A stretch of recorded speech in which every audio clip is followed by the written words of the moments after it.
السلام علیکم ورحمۃ اللہ وبرکاتہ۔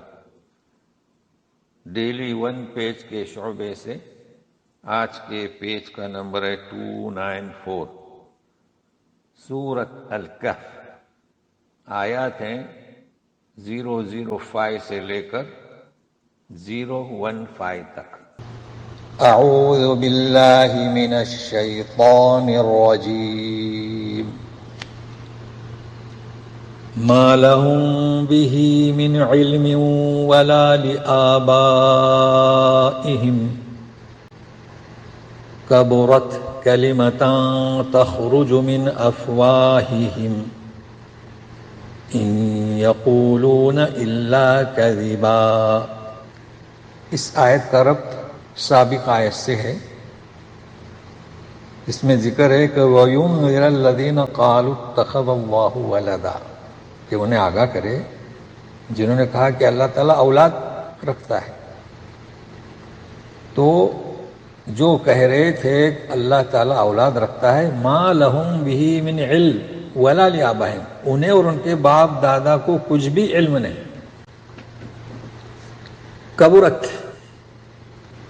کبرت کے معنی بڑا بڑی، چونکہ یہاں بات کلمتن کے معنی بات، بہت ہی بڑی بات۔ بڑی بات کس میں؟ عظمت میں نہیں، جلالت میں نہیں، بلکہ قباحت میں، برائی میں۔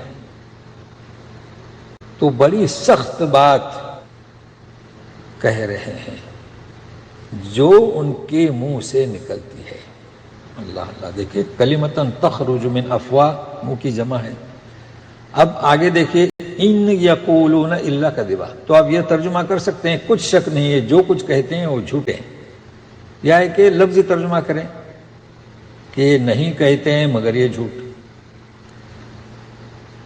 تو کبھی کبھی محاورہ کا ترجمہ زیادہ مفید ہوتا ہے، حقیقت میں یہ جو کہہ رہے ہیں وہ جھوٹ ہے۔ تو یہ جو انہوں نے کہا یہ بہت بڑی بڑی سخت بات ہے، سخت بات ہے۔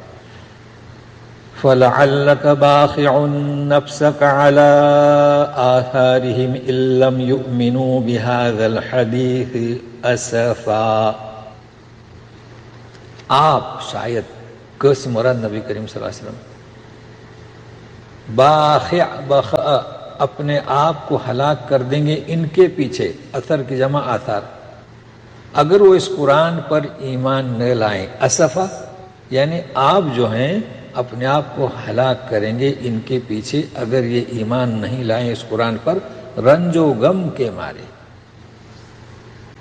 تو باخع کا لفظ اور ہالک، ہلک اور بخا، لیکن ہلک بہت عام ہے، جانوروں کو ہلاک کرنے کے لیے بھی استعمال ہوتا ہے، کھیتی باڑی کو ہلاک کرنا ہے تو، اور یہ لفظ بلند ہے کہ آپ اپنے آپ کو ہلاک کریں گے۔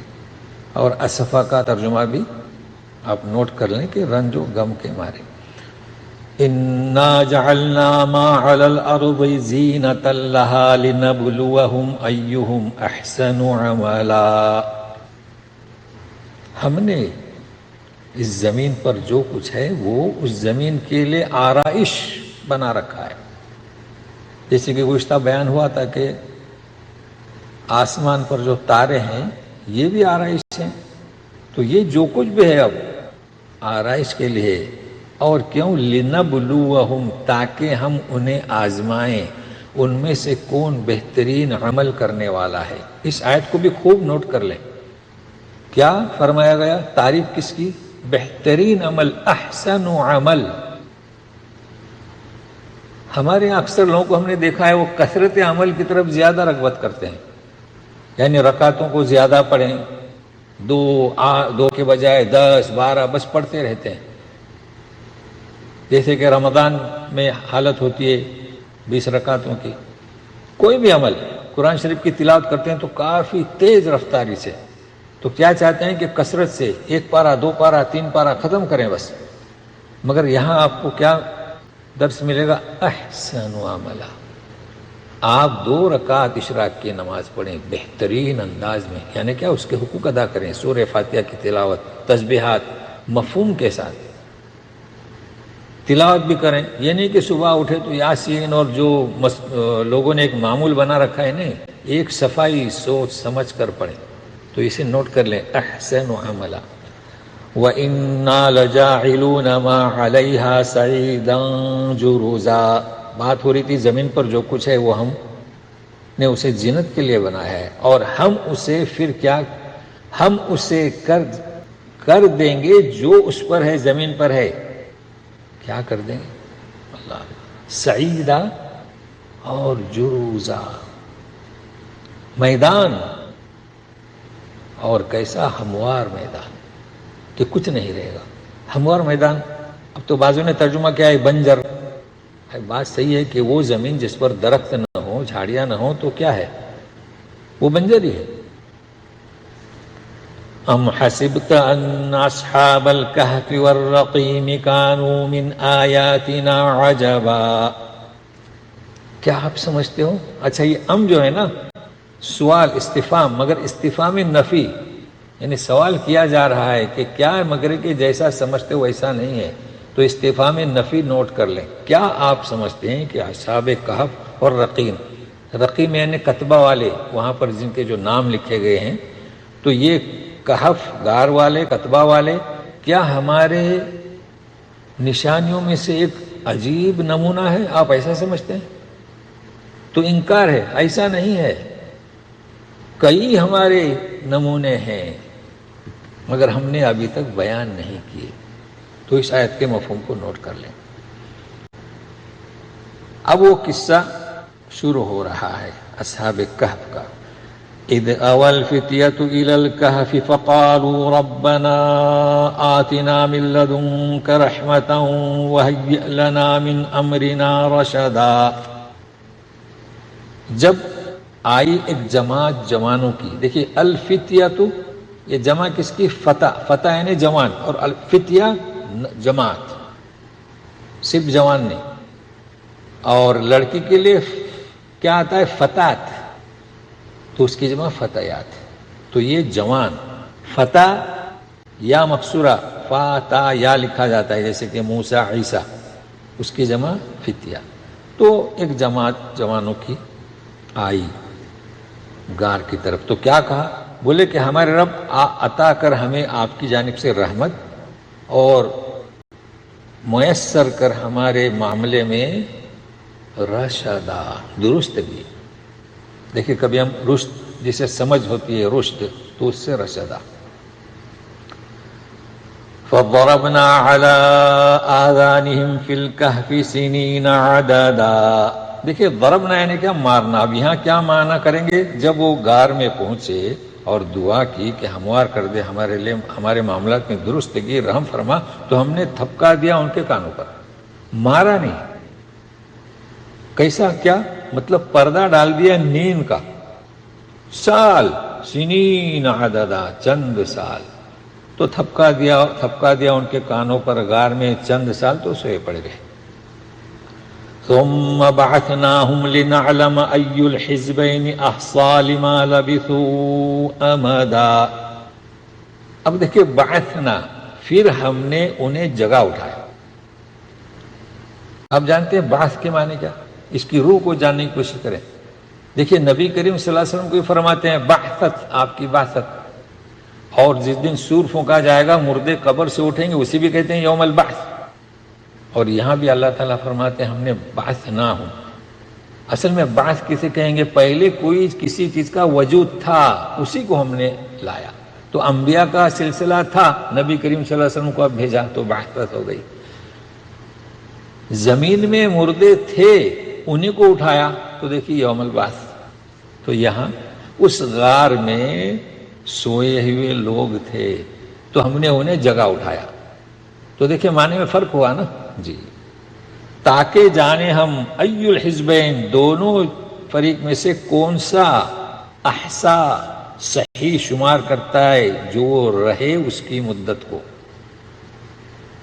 یعنی جب اٹھیں تو کتنے رہے، اختلاف ہوا نا جی. تو ترجمے کا خیال رکھیے گا کہ احسا صحیح شمار کرنا، مدت کو جو وہ رہے. نحن نقص عليك نبأهم بالحق. انہم فتیۃ آمنوا بربہم وزدناہم ھدا. ہم بیان کرتے ہیں ان کے حالات. دیکھو نبأ کے معنی کبھی خبر، اب یہ خبر نہیں ہے تو نبأ کے معنی کبھی خبر کریں کبھی حالات کریں. تو یہاں مناسب کیا ہے کہ ان کے حالات سچے اور پکے، کہ وہ ایک جماعت تھی جوانوں کی، اپنے رب پر ایمان لائے تو ہم نے ان کی رہنمائی میں اضافہ کیا. ہدایت کے معنی آپ جانتے ہیں، توفیق دینا، رہنمائی کرنا. تو اسی کی شرح ہے کہ ہم نے کیسے اضافہ کیا. وَرَبَطْنَا عَلَىٰ قُلُوبِهِمْ إِذْ قَامُوا فَقَالُوا رَبُّنَا رَبُّ السَّمَاوَاتِ وَالْأَرْضِ لَن نَّدْعُوَ مِن دُونِهِ إِلَٰهًا لَقَدْ قُلْنَا إِذًا شَطَطًا. ہم نے ان کے دلوں کو باندھ دیا.